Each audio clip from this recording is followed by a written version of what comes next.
Hammaga salom, sizlar bilan Sadulla Abdullayev va bu endi tushunarli loyihasi va biz hozir Eman kompaniya guruhlardanmiz. Bular mebelni 360 gradus chiqarishadi, ya'ni tayyor mebelni ham chiqarishadi. Mebel chiqarish uchun stanoklarni ham chiqarishadi va eshiklarni, laminatlarni, xullas bu oilaviy kompaniya va mebel sohasida hamma narsani qamrab olishgan. Va bugun biz ularning rahbarlaridan biri bilan gaplashamiz.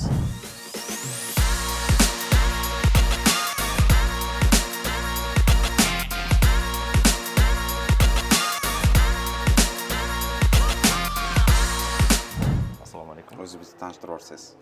Mening ismim Akrom Nuriddinov. Eman Group korxonasida boshqaruvchi bo'lib ishlayman. Aka, bizga bu juda ham katta kompaniya, ichiga bir nechta yo'nalishlar kirib ketadi. O'shanga shu rahbar sifatida bitta aytib bersangiz kompaniya haqida, Eman haqida. Eman Group korxonasi 95-yilda, 1995-yilda tashkil topgan. Aytganingizdek, bir nechta biznesni qamrab oladi. Aniqroq aytadigan bo'lsak, 5 ta biznes.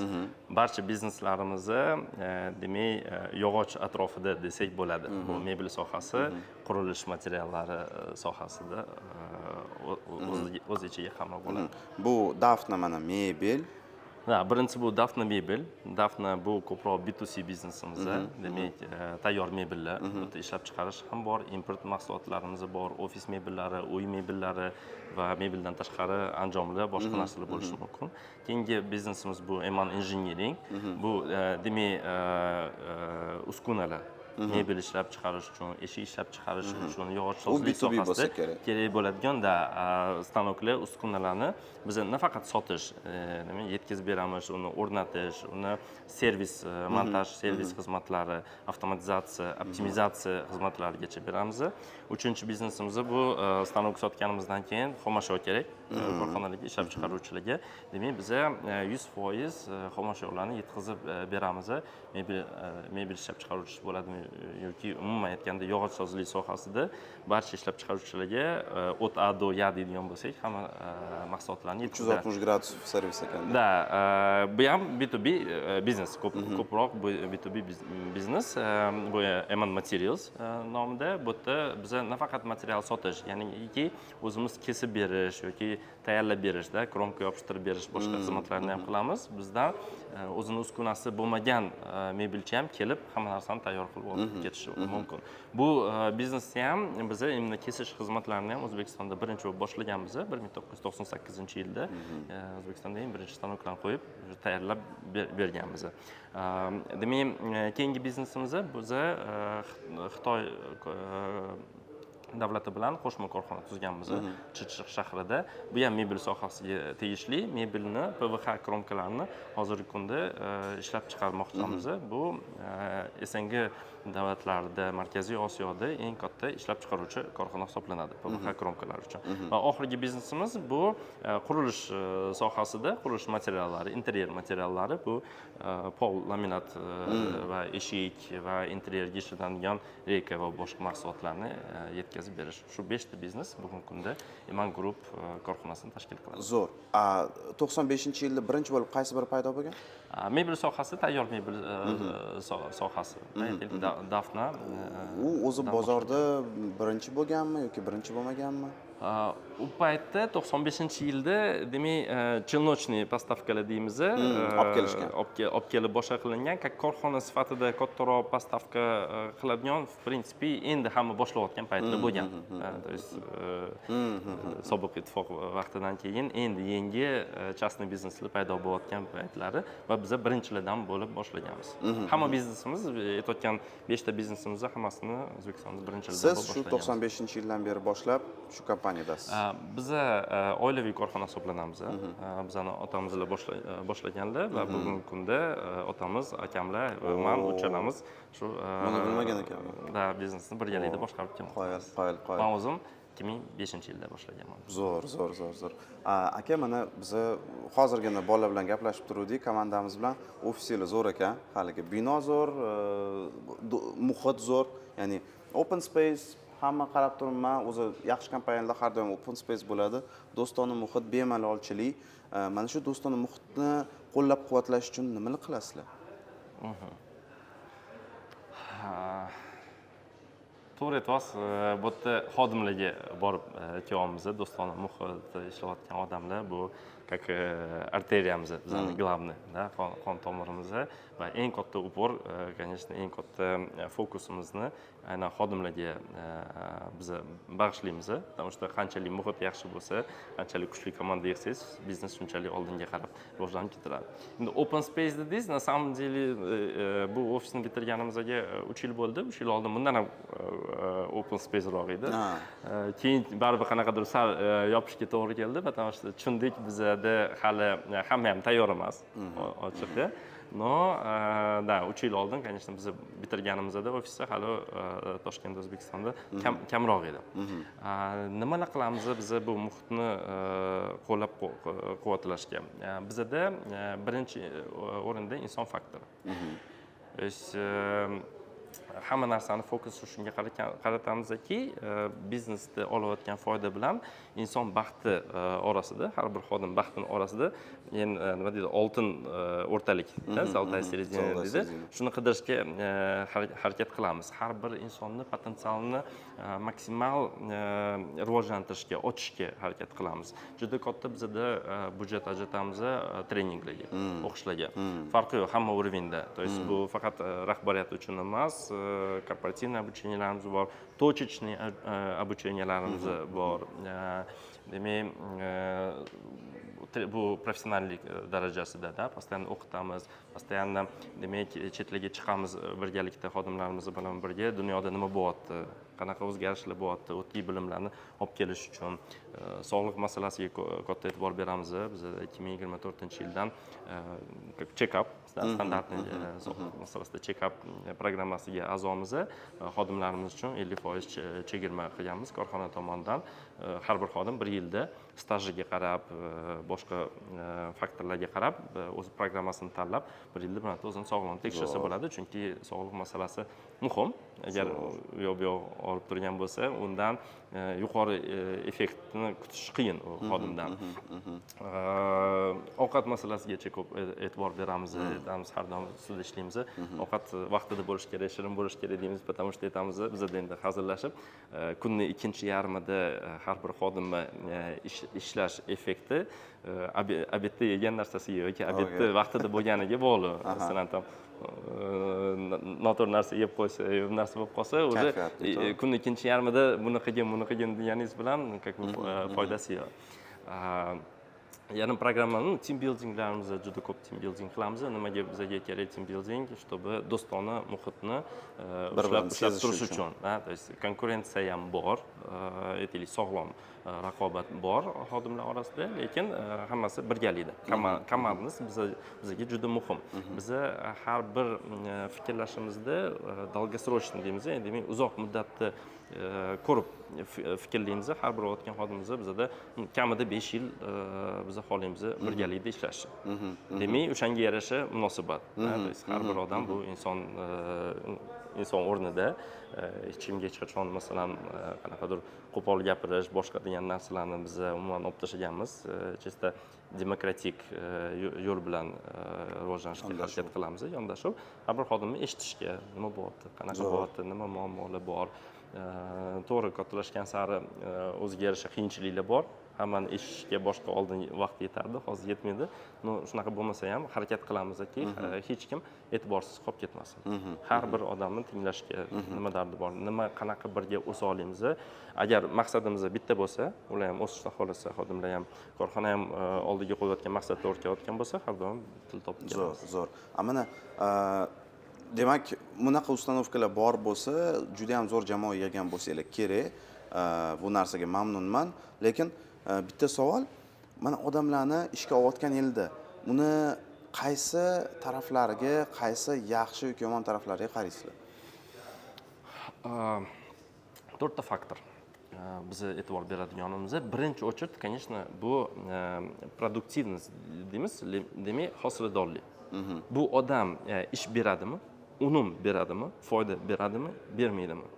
eng birinchi e'tibor beradigan narsamiz. Qolgan hamma faktorlarimiz chetga chiqib turadi agar bu faktor bo'lmasa.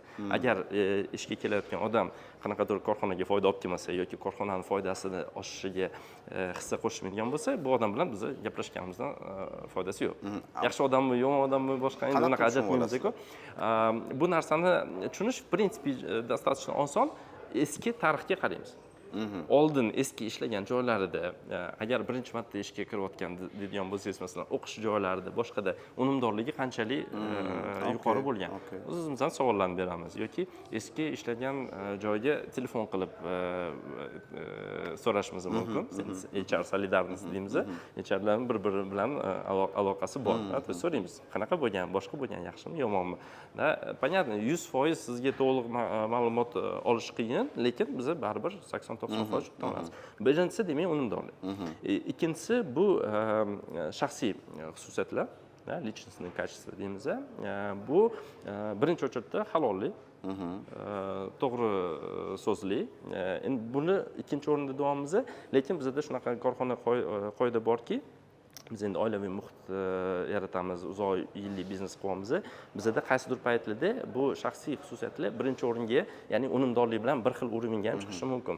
Ya'ni aytaylik, bizda zo'r xodimimiz bor. Zo'r sotyapti mahsulotlarni, hammadan 5 barobar ko'proq sotyapti. Lekin qayerdadir yolg'on gapirishyapti, qayerdadir noto'g'ri xatti-harakatlar qilishadi. Biz o'sha zahoti bu odamdan voz kechamiz. Farqi yo'q qanaqa rezultat bizga olib keladi. 5 barobarmi, 10 barobarmi? Farqi yo'q. Biz uchun juda muhim kim biz bilan ishlayapti, qanaqa atmosferada ishlayapmiz. Biz bu yoqqa faqat pul topgani kelmayapmiz-da. Vaqtimizni juda umrimizning katta qismini ishda o'tkazamiz. Demak, biz uchun juda muhim kelayotganda hamma odam yaxshi kayfiyat bilan kelib, yaxshi kayfiyat bilan ketishi. Shuning uchun личностный качество bizda o'rta bozorga nisbatan ham bo'lsa kerak, biz yana ham kattaroq e'tibor beramiz. Bir xillari ko'zimiz uchadi, 10 yil o'pitib bor ekan, hamma narsani bilar ekan, boshqa deymiz, lekin bu yoqda savollar bo'lsa, biz zirazi kesamiz. Bizga chopamiz, bizga unaqa odamlar kerak emas. Kim bo'lsa ham, tanishmi, qarindoshmi, o'rtoqmi, eng zo'r spesialistmi, bozorda farqi yo'q.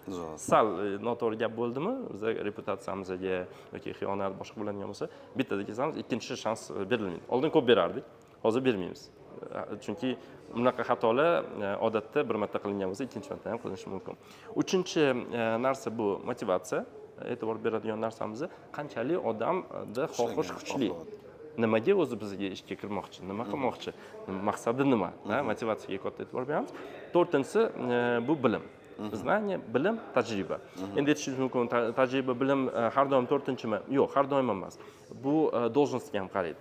Masalan, aytaylik, узкая специальность oladigan bo'lsak, yurist sohasini oladigan bo'lsak, motivatsiyasi kuchli boshqa bo'lgani bilan, agar baza bo'lmasa, bilmasa, normativlarni siz, конечно, uni ham kuchli yurist qilib qo'ya olmaysiz. Bu yerda qayerdadir paytda vaqti bilan, joyi bilan almashishi mumkin, motivatsiya, tajriba bilan boshqa o'rnashi mumkin, lekin eng katta to'rtta e'tibor beradigan xususiyatlarimiz shular. Zo'r. Endi tushuntirman nega guruhinglar bunaqa nega tez rivojlanib ketib, stabil rivojlanayotganini. Ya'ni albatta bunaqa qoidalar bor bo'lsa kompaniyada, unda mexanizm yaxshi ishlaydi. Bizani mana Asnov platformamizda va kanalimizda asosan bizani yoshlar ko'rishadi, studentlar ko'rishadi. Ular hali masalan yo'lni boshlamagan bo'lishi mumkin yoki masalan o'zi nega bu videolarni qiziqib ko'rishadi? Chunki o'z yo'lni qidirayotgan bo'ladi va shuning uchun savol, yosh mutaxassislar uchun joy bormi? Bizda mana 1995-yildan beri ishlab kelamiz, lekin ko'pchilik kelganlar, hozir ham mana e'tibor bergan bo'lsangiz, ofisda yurdingiz, ko'rdingiz, ko'pchilik yosh. O'rtacha yosh bizda 30 yillik korxonada 30 yoshdan bizda kichkina, 30 ga bormaydi. Даже ishlab chiqarishlarimizga boshqaga borsangiz ham 30 dan past. Bizda ko'pchilikni o'zi yoshlar tashkil qiladi. Biz yoshlarga ko'proq upor beramiz, потому что biz innovatsion korxonamiz, o'zimizning sohamizda har doim yangi birinchi qadamni yangi qadamni birinchi bo'lib tashlaydigan korxonamiz. Bizani hozirgi ketayotgan strategiyamizga ko'proq yoshlar tushadi. Masalan, biz hozir juda katta ish olib boryapmiz avtomatizatsiya masalalarida. Juda katta ish olib boryapmiz. Xudo xolisa 2025-yilda ilk bor sun'iy intellektni yoki robotizatsiyani производствolarimizga привлекать qilishga ustida ishlayapmiz. Hozir даже mana оборудованиялар boshqalarda ham yoshlar umuman oldin uskunada ishlamagan yoshlar hozir uni tushunib yetishi tezroq, chunki stanok bu hozir как gadjet управлениясida, то есть там stanok o'zini tam moyidan boshqadan emas, o'sha miyasidan boshqarasiz hamma narsani. Biz hozir shunaqa qilyapmizki, начальник производства mana yaqinda bir oy, 1,5 oy bo'ldi. Начальник производства ham 30 dan yosh, 26 yosh yigitni qo'ydik. To'g'ri, mutaxassis yosh bo'lishi mumkin, ammo aynan stajyorlar uchun. Stajyorlar uchun bizani отдельный programmamiz bor. Har bir pozitsiyada, masalan, har bir отделda boshqada именно mana shu o'qish kollej bo'lishi mumkin, institut bo'lishi mumkin, tugatayotganlar 2-kurs, 3-kurs, 4-kurslarga programmalarimiz bor. Yordamchilikka, assistentlikka, stajyorlikka biz olamiz. Qayerdadir 2 ta, qayerdadir 5 ta, qayerdadir 10 ta odam ko'ramiz. Ular ko'rishadi, praktika o'tishadi. Agar yoqadigan bo'lsa, keyin biz ham saralab ularning orasidan keyinchalik kimni olib qolishda niyat bor, kimga yoqdi degan programmalarni o'tgan yil ishlab chiqdik, o'sha yo'lga qo'ydik. Bemalol обращаться qilishligi mumkin. Qayerga murojaat qilish kerak? Bizning HR отделimizga kontaktlarni hammasini qoldirib ketamiz videoning tagida. Bizga обращаться qilish mumkin. Даже HR o'zimizda ham как раз biz stajyorlarimiz bor. Именно shu studentlar bilan, stajyorlar bilan ishlaydigan отдельный направление qilganmiz. Zo'r. O'zi har doim mana biz qaysidir kompaniyalarni asoschilari yoki rahbarlar bilan gaplashayotganimizda oxirgi beradigan savolim, kelajakda qanaqadir vazifani ko'zlamoqdasizlar, qanaqa katta maqsadni ko'zlamoqdasizlar deb savol beraman-da, lekin mana shu sun'iy intellektni, ilk bor sun'iy intellektni butun avtomatizatsiyaga kiritib, biznesga kiritmoqchi bo'lganinglar o'zi katta narsa deb hisoblayman. Lekin undan tashqari sizlardan kelajakda yana qanaqa katta qilmishlarni kutishimiz mumkin? Planlarimiz juda ham katta. самом деле, agar uni bir gapga sig'dirsa bo'ladimi yo'qmi bilmadim. Harakat qilamiz. Bitta katta narsa. Aytaylik, bizning korxonada biz shu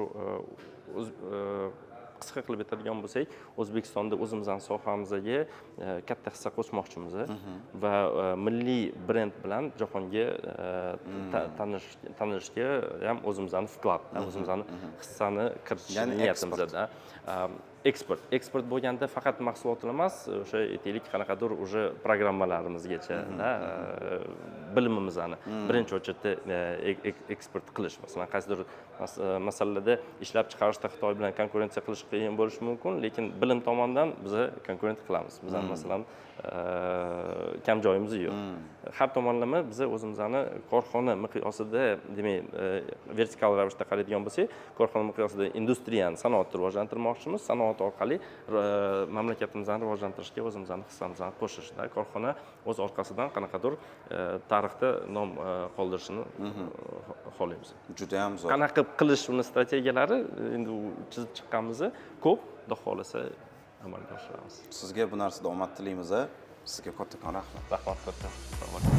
Eman mana shunday kompaniyalar guruhi va bekorga bunaqa rivojlanib ketmayapti. Qaranglar qanday standartlari bor va siz ham mana shunaqa kompaniyalarda yaxshi ishlash uchun, kompaniyani o'sishiga yordam berish uchun, o'zi yaxshi kompaniyada ishlashingiz uchun skilllarni rivojlantirish kerak. Skilllarni rivojlantirish uchun esa Asnov platformasi sizlarga yordam beradi. Havola pastda o'zingizga qiziq bo'lgan kurslarni tanlab olishingiz mumkin. Xayr.